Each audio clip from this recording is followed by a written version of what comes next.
This one from Matt Larrabee. Are you guys feeling any Unreal Engine 5 fatigue? I think Stalker 2 is beautiful, but sometimes I find myself staring at a lumen puddle and thinking I've seen this many times before. Alex.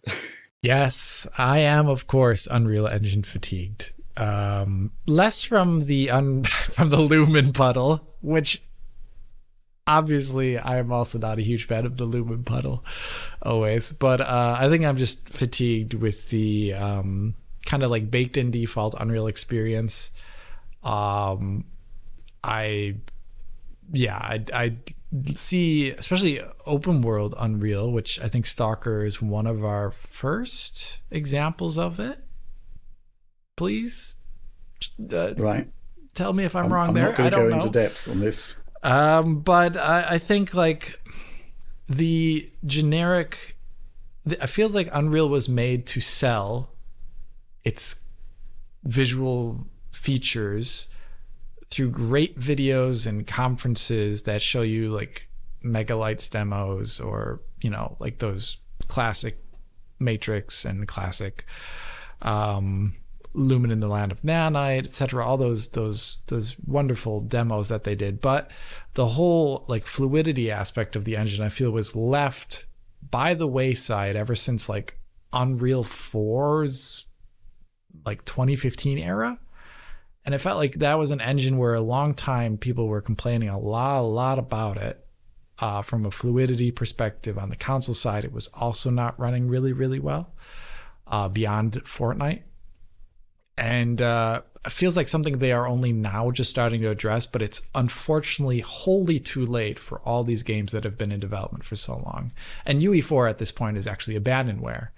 They are not backporting any of their nice changes, for example, to the shader compiler, to UE4. So if a game comes out and is now UE4, the chance of it running poorly is actually pretty high on PC specifically. I am actually a bit tired of Unreal already, but maybe there is a light at the end of this tunnel after games start shipping with UE 5.4 plus everywhere. Okay.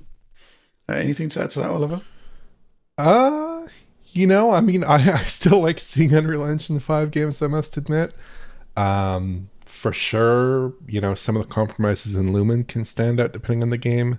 That sort of like blank sky, trees with lumpy clay foliage look with the SDFs.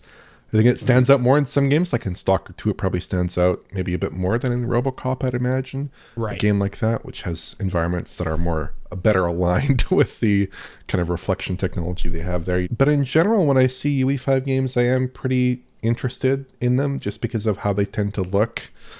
Lumen, when you look at the characters in UE5 with MetaHuman, when you look at the materials, when you look at the lack of LOD transitions, I think it's doing a lot of really pleasing things visually, and it's integrating a lot of those technologies in a way that makes it possible for developers, even smaller developers, to achieve something that looks really fantastic, like Je Sens or RoboCop or lots of games for sure. On the performance side, it's not really as positive. There are a lot of problems, including on consoles where it's basically you're kind of getting a good 30 FPS experience sometimes, but not a good 60 FPS experience.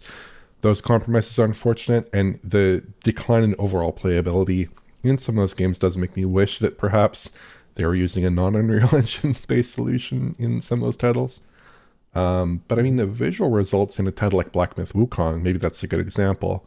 It can be really pleasing looking, but on the other side, of course, you deal with various performance concerns in a lot of those games, which is not ideal, I'd have to say.